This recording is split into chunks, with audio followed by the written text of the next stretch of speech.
Good evening मुलांनो. काल आपण भाषावार प्रांतरचनेच्या संदर्भात काही प्रश्न पाहिले होते आणि भाग 1चे काही प्रश्न पाहिले होते. आपण काल JVP समिती पाहिलेली आहे बघा. JVP समितीची स्थापना 1948 नेहरू, पटेल आणि पट्टाभी सीतारामय्या हे त्याचे सदस्य होते. अध्यक्ष कोणीच नव्हता JVP समितीला.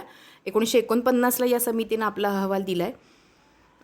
भाषिक आधार नको असं ते म्हणाले होते आणि त्या समितीनुसार आंध्र प्रदेशची निर्मिती झालेली आहे असं आपण काल ऐकलं आहे. म्हणजे JVP समितीनं अनुकूलता दर्शवली आणि वांचू समितीनं प्रत्यक्षात आंध्र प्रदेशच्या निर्मितीसाठी ठोस हातभार लावला. आपण दार आयोग काल सांगितलेला नाही आहे बघा. SK दार आयोग 1948चा तो 17 जून 1948ला घोषित झाला होता. 1948च्या डिसेंबरमध्येच त्यांनी आपला अहवाल दिला. त्याचे अध्यक्ष होते SK दार आणि दार. आता प्रश्नपत्रिकेमध्ये आयोगाने विचारताना धर असं सुद्धा विचारलेलं आहे. SK धर.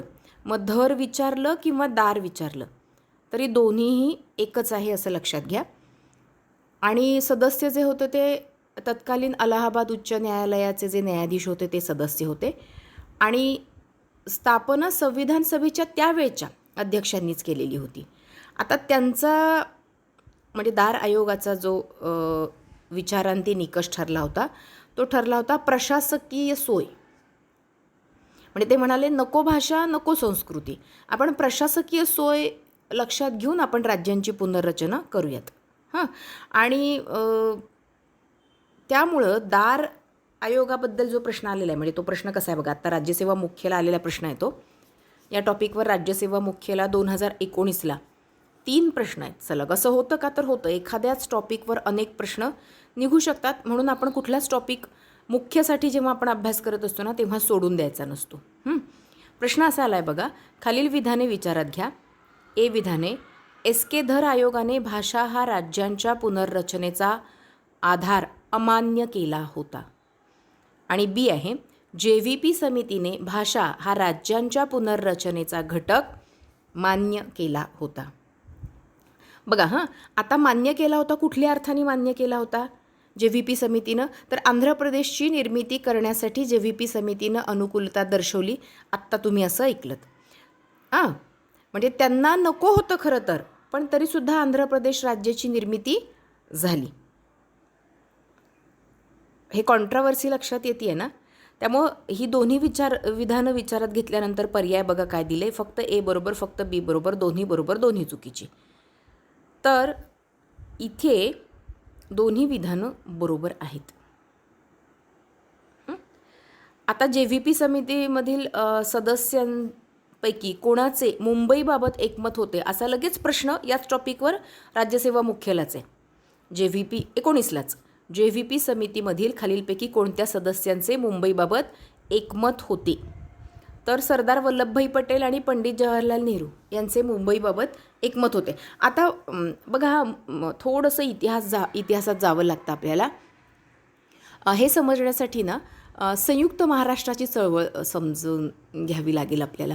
आता ती राज्यशास्त्रात मी फारशी एक्सप्लेन करत नाही, पण एवढंच सांगते की संयुक्त महाराष्ट्राची चळवळ कशासाठी होती माहिती आहे का? की महाराष्ट्र जर तुम्हाला मराठी भाषिकांचा प्रदेश म्हणून वेगळा करायचा आहे तर मुंबई महाराष्ट्रात असलीच पाहिजे. गुजरातला देऊन चालणार नाही. आम्ही गुजरातला दिलेली मुंबई असलेला महाराष्ट्र मान्य करणार नाही. यासाठी संयुक्त महाराष्ट्राचं त्यावेळेला चळवळ झाली होती बघा. आणि त्या अंतर्गतच नागपूर करार पण येतो. तर त्यामुळे तो इतिहास जर माहिती नसेल तर नागपूर करार पण समजवताना थोडासा त्रास होतो. पण तिथला भाग येतो संयुक्त महाराष्ट्र चळवळ. म्हणजे मुंबईसह महाराष्ट्र झालाच पाहिजे. आणि त्यातली एक बाजू म्हणून हा प्रश्न आलेला आहे की JVP समितीमधील खालीलपैकी कोणत्या सदस्यांचे मुंबईबाबत एकमत होते? तर सरदार वल्लभभाई पटेल आणि पंडित जवाहरलाल नेहरू. पुढचा एक प्रश्न 2019चाच आहे बघा. सिक्कीम प्रश्नाबाबत खालीलपैकी कोणती विधाने बरोबर आहेत? सिक्कीम प्रश्नाबाबत खालीलपैकी कोणती विधाने बरोबर आहेत? ए विधान दिले. सिक्कीम विधानसभेच्या 1974च्या पहिल्या लोकशाही निवडणुका सिक्कीम काँग्रेसनं जिंकल्या. आता बघा इथे पण एवढं बारीक प्रत्येक घटक राज्याचा आपण करणार का, असा प्रश्न निर्माण होईल ना. हां, बी दिले, काझी लेंडूप दोरजी खांगसर्पा हे सिक्कीम प्रजामंडळचे संस्थापक होते. आता हा तसा पाहायला गेला तर करंटचा प्रश्न होईल बरं का. कारण सिक्कीमबाबत घडणाऱ्या घडामोडींमध्ये ज्यावेळेला सिक्कीमची हिस्ट्री दिली जाते ती जर आपल्या नजरेखालून गेली असेल तर आपल्याला हा प्रश्न सोडवता येईल. अन्यथा निगेटिव्हला जाणार असाल तर असा प्रश्न आपण सोडून दिलेला बरा. कारण मुख्यला पण लक्षात ठेवा, 150 प्रश्न तुमच्या समोर आहेत. 150पैकी अचूक तुम्ही 110 सोडवणं अपेक्षित आहे. राज्यशास्त्राच्या पेपरमध्ये तर 110 120 सोडवणं अपेक्षितच आहे. आणि मग काही अननोन प्रश्न मोठ्या धाडसाने तुम्हाला लिव्हिट करावे लागतील, सोडून द्यावे लागतील. सगळ्या प्रश्नांचा मोह केलात तर लालच बुरी बला आहे. इथे तिसरं वाक्य आहे, काझी लेंडूप दोरजी खांगसर्पा यांनी 1962मध्ये सिक्कीम राष्ट्रीय काँग्रेसची स्थापना केली. आणि चौथं आहे, भारतीय संघराज्याचे सिक्कीम हे 23वे राज्य बनले. आता मला असं वाटते की गुणी मुलांना 2 दिवसापूर्वी कुठलं घटक राज्य केव्हा आणि कितव्या नंबराने अस्तित्वात आलं याबद्दलचं होमवर्क करायला सांगते. आता बघा आयोगाच्या पण हे लक्षात असणार आहे बरं का की मुलांना किती खोचक विचारायचं. म्हणून आयोगानं स्वतःच तुम्हाला क्ल्यू दिला आहे बघा की भारतीय संघराज्याचे सिक्कीम हे 23वे राज्य बनलं आहे का. सिक्कीम 23वे, सिक्कीम कितवं आहे, 22वे आहे. आता हे ज्यांना कन्फर्म माहिती आहे त्यांना हे माहिती आहे की डी काय आहे, चूक आहे. डी काय आहे, चूक आहे. मग पर्याय बघा, निवडणं अतिशय सोपं आहे. पहिला पर्याय दिला आहे ABD बरोबर, दुसरा ACD बरोबर, तिसरा BCD बरोबर आणि चौथा ABC बरोबर. मग आपल्याला जर कन्फर्म माहिती आहे की डी चूक आहे तर तुम्हाला वरच्या 3 गोष्टी माहीत नाही आहेत तरीसुद्धा तुम्ही उत्तर इथे निवडू शकता. हां, आणि अगदीच डोकं चालेना म्हटलं तर मग बाजूला ठेवा. तसाच बघा पुढचा प्रश्न कसा आहे, खालीलपैकी कोणते विधान बरोबर नाही. पहिलं विधान दिलंय, JVP समितीने भाषा हा राज्य पुनर्रचनेचा आधार मानण्यास नकार दिला होता. दुसरं, फाजल अली आयोगाने एक भाषा एक राज्य हे तत्त्व नाकारले होते. तिसरं, फाजल अली आयोगाने 15 घटक राज्य आणि 6 केंद्रशासित प्रदेश निर्माण करण्याची शिफारस केली. आणि चौथं, राज्य पुनर्रचना अधिनियम 1956 अन्वये 14 घटक राज्ये आणि 6 केंद्रशासित प्रदेश निर्माण करण्यात आले. आता हा प्रश्न ना अनेकदा रिपीट झालेला आहे बरं का. आता इथं राज्य पुनर्रचनेचा हा जो 14 आणि 6चा आकडा आहे तो पक्का डोक्यात ठेवायचा आहे. म्हणजे 14 राज्य आणि 6 केंद्रशासित प्रदेश हे डिक्लेअर झालेले होते राज्य पुनर्रचना अधिनियमानुसार. आणि मूळ घटनेतील राज्यांचे विभाजन रद्द करून त्या जागी 16 आणि 3 केंद्रशासित प्रदेश निर्माण करावेत असं राज्य पुनर्रचना आयोगानं सांगितलेलं होतं. तर त्यामुळं हा फरक थोडासा लक्षात घ्या. आता इथे फाजल अली कमिशननं जी संख्या सांगितली होती ना, तर ती फाजल अली कमिशनची संख्या आपल्यासाठी खूप महत्त्वाची आहे, कारण तो पण रिपीट झालेला प्रश्न आहे.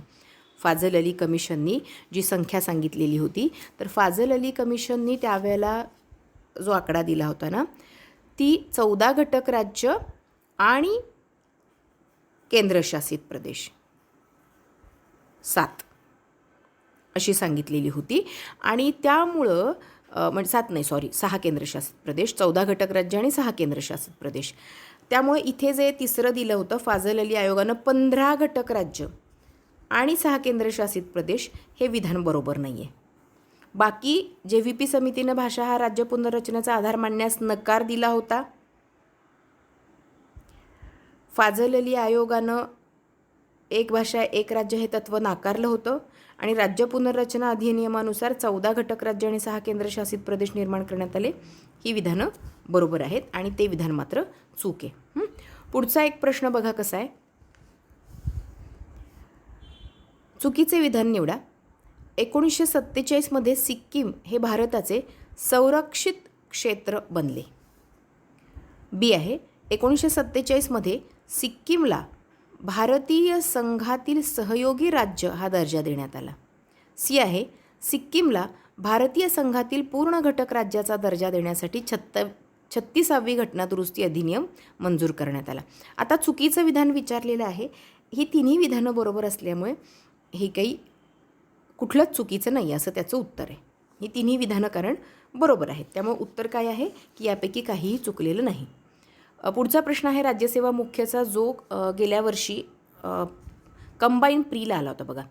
फाजल अली कमिशनचे सदस्य कोण होते? तर फाजल अली कमिशनचे सदस्य कोण होते? के.एम. पण्णीकर आणि हृदयनाथ कुंजरू. आणि मग पर्यायावरून पर्याय दिलेले आहेत. हे पाठच पाहिजेत बरं का, कारण हा आयोग खूप महत्त्वाचा आहे. पुढचा प्रश्न आहे भारतातील भाषावार प्रांतरचनेच्या प्रक्रियेत खालीलपैकी कोणत्या भागाचा अधिक पुढाकार होता? भारतातील भाषावार प्रांतरचनेच्या प्रक्रियेत खालीलपैकी कोणत्या भागाचा अधिक पुढाकार होता? पर्याय आहेत मराठवाडा, महाराष्ट्र, आंध्र प्रदेश, कर्नाटक. आता कालच्या लेक्चरचा जर संदर्भ घेतला तर तुम्ही तोंडी उत्तर देऊ शकता. उत्तर आहे आंध्र प्रदेश. आंध्र प्रदेश. पुढचं आहे डॅश डॅश हे भारताचे 25वे राज्य बनले. तुम्हाला माहिती आहे सगळ्यांना, गोवा. 2-3 वेळेला येऊन गेलेला प्रश्न आहे हा. पुढचा प्रश्न आहे राज्य पुनर्रचना अधिनियम 1956 नुसार संपूर्ण देशाचे विभाजन खालीलप्रमाणे झाले होते. मग अशीच सांगितले 14 राज्य आणि 6 केंद्रशासित प्रदेश. पुढचा अगदीच बेसिक प्रश्न आहे द्वैभाषिक मुंबई राज्याची निर्मिती केव्हा झाली? द्वैभाषिक. द्वैभाषिक म्हणजे दोन भाषा. दोन भाषा कोणत्या? मराठी आणि गुजराती. द्वैभाषिक मुंबई राज्याची निर्मिती डॅश डॅश या दिवशी झाली. तर द्वैभाषिक मुंबई राज्य आहे 1 नोव्हेंबर 1956. 1 नोव्हेंबर 1956. पुढचा प्रश्न बघा कसा प्रश्न उलटा केला आहे फक्त. 17 जून 1948ला घोषित करण्यात आलेल्या भाषावार प्रांतरचना आयोगाचे अध्यक्ष कोण होते? न्यायमूर्ती S.K. दार किंवा न्यायमूर्ती S.K. धर. पुढचा प्रश्न आहे भारत सरकारने नियुक्त केलेल्या राज्य पुनर्रचना आयोगाचे अध्यक्ष कोण होते? फाजल अली. हा एक प्रश्न खूप जास्त वेळेला आलेला आहे. खालीलपैकी भाषिक आधारावर निर्मिती करण्यात आलेले पहिले राज्य कोणते होते? आंध्र प्रदेश. पुढचा प्रश्न राज्यसेवा मुख्यचा आहे बघा. भारतीय संघराज्यासंदर्भात खालील विधाने विचारात घ्या. भारतीय संघराज्यासंदर्भात खालील विधाने विचारात घ्या. अविधान दिलं आहे भारतीय राज्यघटनेच्या तिसऱ्या कलमानुसार संसदेला नवीन राज्य निर्माण करण्याचा, त्यांचे क्षेत्र कमी करण्याचा किंवा त्यांचे नाव बदलण्याचा अधिकार आहे. आणि ब दिलं आहे राज्यघटना दुरुस्तीच्या प्रक्रियेत राज्ये सहभागी होत नाहीत. आणि पर्याय दिलेले आहेत की वरीलपैकी कोणतं विधान किंवा कोणती विधाने बरोबर आहेत. तर राज्यघटना म्हणजे बदलण्याचा अधिकार संसदेला आहे. हे विधान कसं आहे? बरोबर आहे. राज्यघटना दुरुस्तीच्या प्रक्रियेत राज्यांनी सहभागी व्हायचंच नाही असं काही कुठे दिलेलं नाही आहे. बघा आता हे प्रश्न तुम्ही प्रश्न का बघा माहिती आहे का? कारण प्रश्नांचा रोख, प्रश्नांचे टॉपिक, प्रश्नांचं रिपिटेशन आपल्याला कळायला हवं आहे. ते कळणं खूपच गरजेचं आहे. आणखी एक प्रश्न राज्यसेवा मुख्यचा आहे बघा. विधान ए दिलं आहे राज्यघटनेच्या शिल्पकारांनी संसदेला साध्या पद्धतीने राज्यांची पुनर्रचना करण्याचे अधिकार दिले आहेत. आणि विधान आर दिलं आहे भारत सरकार कायद्यांतर्गत प्रांताची गटवारी ही लोकांच्या सामाजिक, सांस्कृतिक किंवा भाषिक विभागणीवर आधारलेली नव्हती, तर ऐतिहासिक आणि राजकीय कारणांवर आधारलेली होती. आणि खाली प्रश्न आहे की ए आणि आर दोन्ही विधानं बरोबर आहेत आणि आर हे एचे योग्य स्पष्टीकरण आहे. परत एकदा नीट ऐका बघा. एक आहे राज्यघटनेच्या शिल्पकारांनी संसदेला साध्या पद्धतीनं राज्यांची पुनर्रचना करण्याचे अधिकार दिले आहेत. आणि आर आहे भारत सरकार कायद्यांतर्गत प्रांताची गटवारी ही लोकांच्या सामाजिक, सांस्कृतिक किंवा भाषिक विभागणीवर आधारलेली नव्हती, तर ऐतिहासिक आणि राजकीय कारणांवर आधारलेली होती. तर विधानं ही बरोबर आहेत आणि त्याचं स्पष्टीकरणसुद्धा कसं आहे? बरोबर आहे. आता एक प्रश्न असा निर्माण होतो, मला काही विद्यार्थ्यांनी प्रश्न असा विचारला आहे की मॅडम केंद्राकर्षी आणि केंद्रोत्सारी म्हणजे काय प्रकार आहे? संघराज्य, केंद्राकर्षी, भारताचं संघराज्य हे केंद्रोत्सारी आहे. आता केंद्राने उत्सर्जित करणे म्हणजे केंद्रोत्सारी. आपलं संघराज्य केंद्रोत्सारी आहे म्हणजे काय? आपल्या दिल्लीनं म्हणजे दिल्ली इन द सेन्स केंद्रानं वेगवेगळ्या घटक राज्यांना अधिकार दिलेले आहेत. अमेरिकेमध्ये घटक राज्यांनी केंद्राला अधिकार दिलेले आहेत. त्यामुळं अमेरिकेचं कसं आहे संघराज्य? केंद्राकर्षी आहे आणि आपलं मात्र भारतीय संघराज्य केंद्राने आपले अधिकार विकेंद्रित केलेले आहेत, उत्सर्जित केलेले आहेत, दिलेले आहेत. आणि मग घटक राज्य, केंद्र मोठं आहे म्हणजे घटक राज्य वेळ पडली तर अगदी छोटी होऊन जातात. तर त्यामुळं आपलं संघराज्य केंद्रोत्सारी आहे आणि अमेरिकेचं मात्र केंद्राकर्षी आहे, कारण तिथे जे संघ निर्माण झालेलं आहे ते घटक राज्यांनी आपल्यातले काही अधिकार काढून संघ निर्माण केलेलं आहे. तर त्यामुळे त्यांचं कसं आहे केंद्राकर्षी आणि भारताचं कसं आहे केंद्रोत्सारी. हा फरक लक्षात घ्या. आणखी एक वाक्य थोडंसं डोक्यात ठेवा. एक भाषा अनेक राज्य निर्माण झाली पाहिजेत व राज्यांची लोकसंख्या ही 2 कोटी एवढीच असली पाहिजे, अशी भूमिका कुणी मांडली होती?